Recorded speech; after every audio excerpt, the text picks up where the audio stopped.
wanted to break down 4 things of what I think is important to talk about in Assassin's Creed Mirage. Firstly being the parkour dynamics. Just so you know, I am a parkour athlete, so I am most definitely qualified to talk about all the parkour movements of this game. Because for the people who have played Assassin's Creed, the majority of you guys are not parkour athletes. So you guys, I mean, you can judge it, but not from an athlete perspective. I'm gonna also give my personal review of the storyline, and I kind of played a little bit of it in Arabic, so it was pretty exciting to see. The mission difficulty, and the overall architecture of the game. Subscribe, and let's get started. The parkour dynamics. That's what we're gonna talk about first. Now, a lot of you guys have told me that Assassin's Creed Unity has the best parkour overall. And I could probably agree with you from the gameplay that I've watched. When me and Omar in Gameology ranked initially the Assassin's Creed parkour movements, the gameplay that we were given wasn't really the best out there. So I had to look up all the parkour movements from all the Assassin's Creeds and then just re-rank them because they deserved a re-rank. It just had to happen. One thing I definitely look for in parkour games is fluidity. Practically the style. Each Assassin's Creed character in each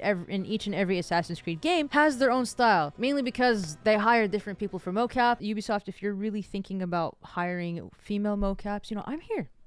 So in the beginning of the game, Basim, in his pre-Hidden One era, it shows that his parkour movements are not very good. You know, his breathing was very heavy, and you can actually hear that in the game. His fluid of movement is not connecting at all the time. Even playing it on my controller, it was kind of like difficult because, like, you know, he's still an amateur. Really. I mean, he was basically a street rat before he became, you know, a professional. Even when it comes down to being stealthy to go ahead and assassin other enemies, he was like, even in the game, you could feel it that he just wasn't an expert at it. Clearly, because this is the pre-hidden era. So basically, it was weak, but he still got the job done. Fast forward when he does his training after everything happens. If you guys have played the game, you guys know what happens. If you guys don't, I suggest you play it because I'm not going to explain what the whole story is about. But basically, when he started training, you can see within his movements it's getting better because there was like 2 months of training fast forward, and his climbing got better, his parkour got better, and you can see from his training that he was trying to do the signature Assassin's Creed fall, and he was still training at that, and you can see how scared he was. It was overall like pretty cool to like experience as the player controlling Basim how this exponentially changed throughout his like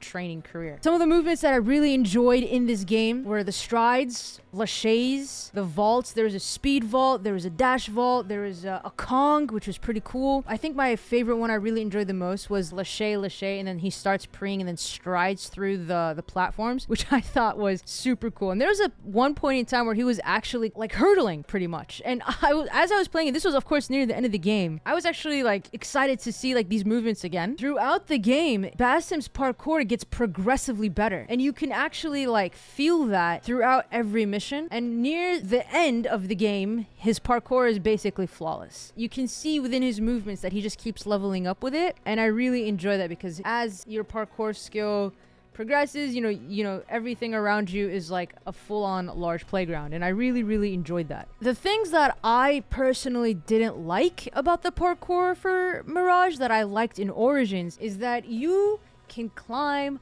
almost anything in Origins. Anything and everything. You can climb like a flat wall. You can climb a tree. I loved climbing trees. I absolutely loved climbing trees. I call it tree core. Oh my god, tree core? Tree core.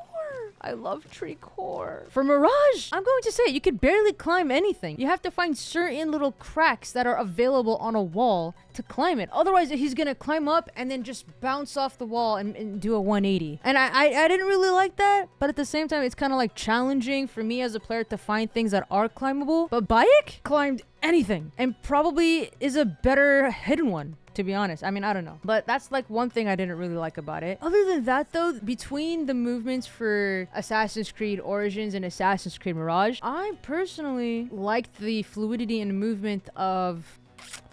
Oh man, that's a tough one. I think I liked Mirage a lot better. The overall parkour through the end of the game, it was really cool. Bayek was pretty consistent because I guess like when you started the game, he was already at his peak, but you as a player just get to know him more and just like level up the skills. So I really just enjoyed the full concept of it. Even as a parkour athlete, I really appreciated how every single skill was executed. Not many glitches that I saw. Yeah, that's it for the parkour. Let's go. I'm moving to the next one. The storyline of the game. Now, we all know that the storyline for Mirage is much, much shorter than Origins. Origins took me a very long time to finish. I had to binge it before I started the game Mirage. And I still have to finish the map. I mean, for Mirage, we know the only city really he's located in is Baghdad. So clearly he doesn't have many places to go. I actually took the time to watch the storyline of every single Assassin's Creed from day one. And lo and behold, I did not even know, I'm not sure if I'm going to play the game, but I did not even know Basim is a reincarnation of Loki. And then he was trapped and then got reincarnated and then talked to Odin. And oh my god, the full shebang of Basim's story, which makes sense at the end of the game what happens. Spoiler alert. I mean, even I just enjoyed the concept of like his beginnings. We're just gonna go back to that. His growth, his struggles, living poor, pickpocketing. I mean, that's like the really cool feature that I enjoyed in the game. You know,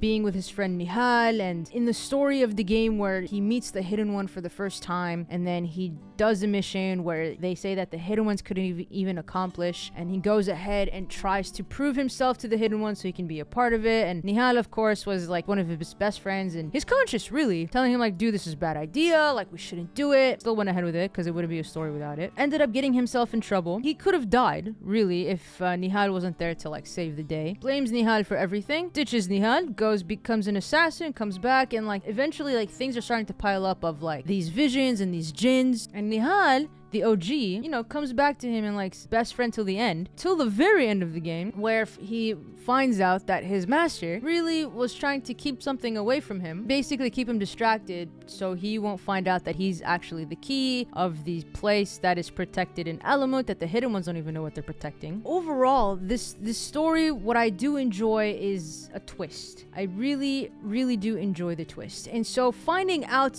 at the end of the game that Nihal doesn't even exist was something super mind-blowing to me, because it's just like his vision of his. Just overall, I think that the storyline in itself, what the developers have done is a very, very great job of tying it back to the whole Assassin's Creed franchise, really. To compare it to Origins, I mean, they're both completely different stories, of course, but to compare it to Origins, where Bayek and his wife are trying to get revenge for his son that they forcefully made him kill based on the accident, is just a completely different story of how the Hidden Ones have come and like, you know, they want to like protect people who can't defend themselves and things like that. I personally, of course, they're two different stories, but I personally like the stories of Origins a lot more. I just resonate with it kind of thing. But overall, like the storyline for Origins, I just enjoy it just a little bit more. Although Mirage is freaking fantastic and I recommend it to everybody, but definitely the gameplay is much, much shorter. But now I'm really excited to talk about this topic. First of all, I got to get the Prince of Persia, the outfit. Everyone who subscribed to my channel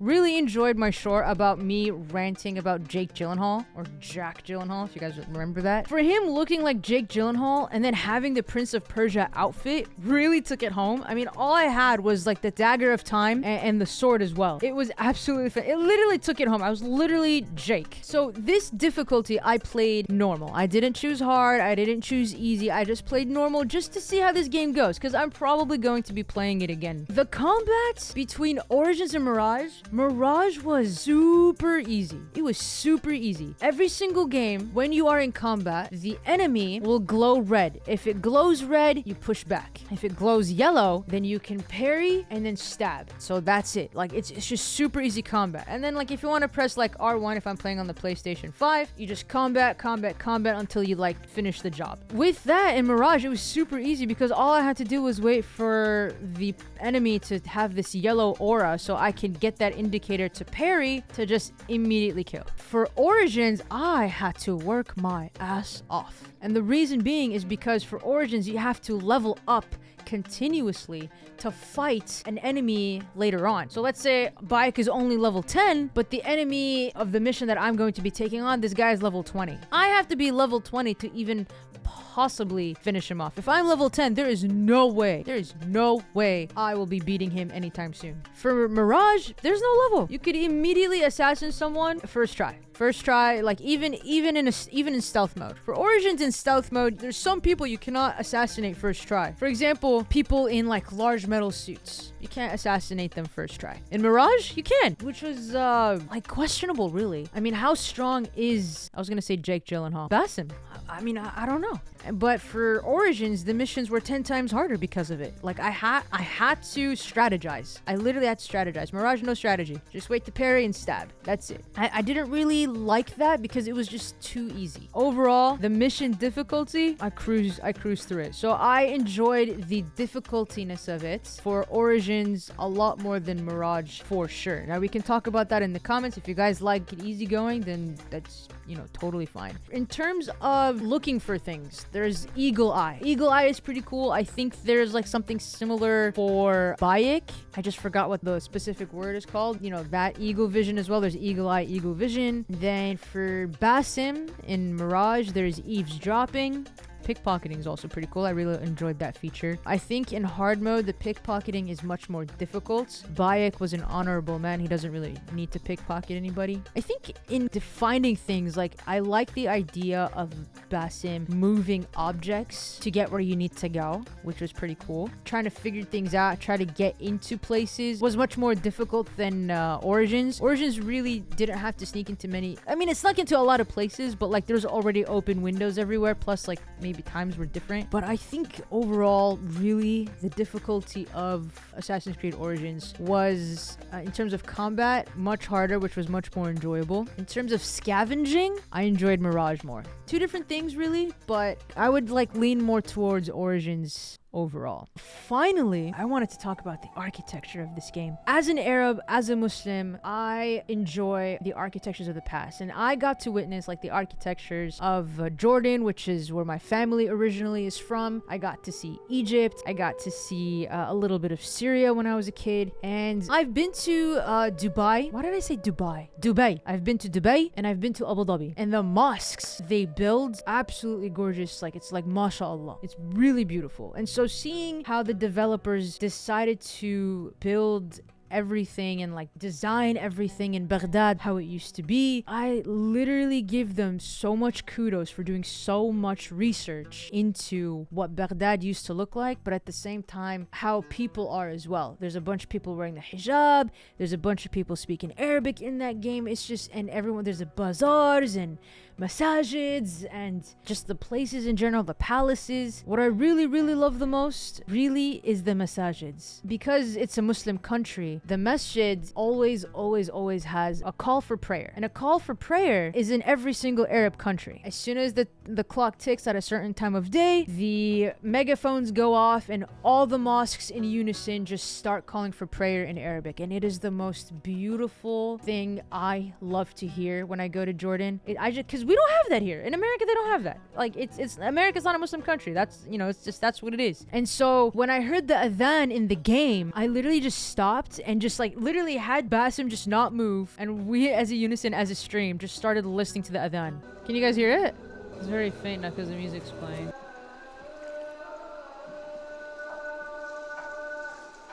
That is so cool.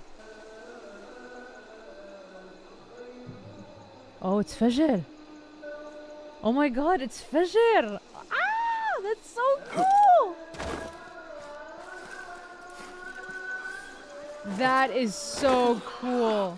As-salatu khairun min an-nawm. Wow.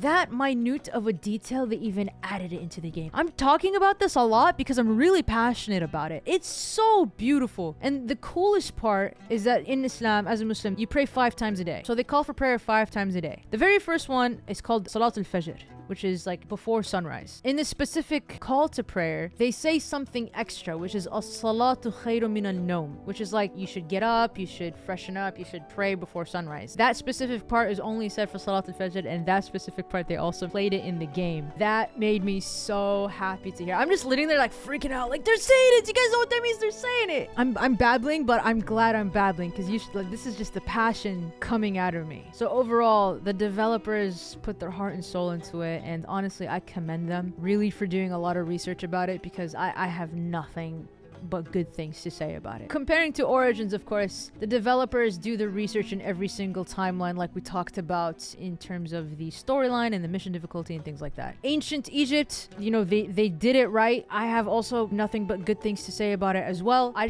think I enjoyed Mirage a lot more because it's closer to my time era, because in Egypt, in Bayek's time, it wasn't really Arabic. Arabic has yet to be formed after Bayek's time, but Basim's time was definitely Arabic proper, Arabic spoken, then Islam, like the whole shebang is there. I just enjoyed it. I just felt at home more in a way. Like I'm just like giddy. It represents me as an Arab, and I channeled with that. I liked Mirage on that a lot more. Overall, I've only been speaking good things. This game is definitely worth it. I suggest everyone to go get it and just play and have a good time with it. Even though I already spoiled it for you guys, it doesn't matter. It's still good to play. You know, I just want you to enjoy it yourselves, you know? And of course, I'm still a newbie in the Assassin's Creed world. Basically, everyone in the chat just educates me, and like they usually send stuff in the Discord, which was pretty fun to look at. I only have to compare it to Origins. So if you guys want to talk about it in the comments below, comparing it to other Assassin's Creed games, I'd love to hear it. I always read all of your comments, really. Maybe in due time that I might try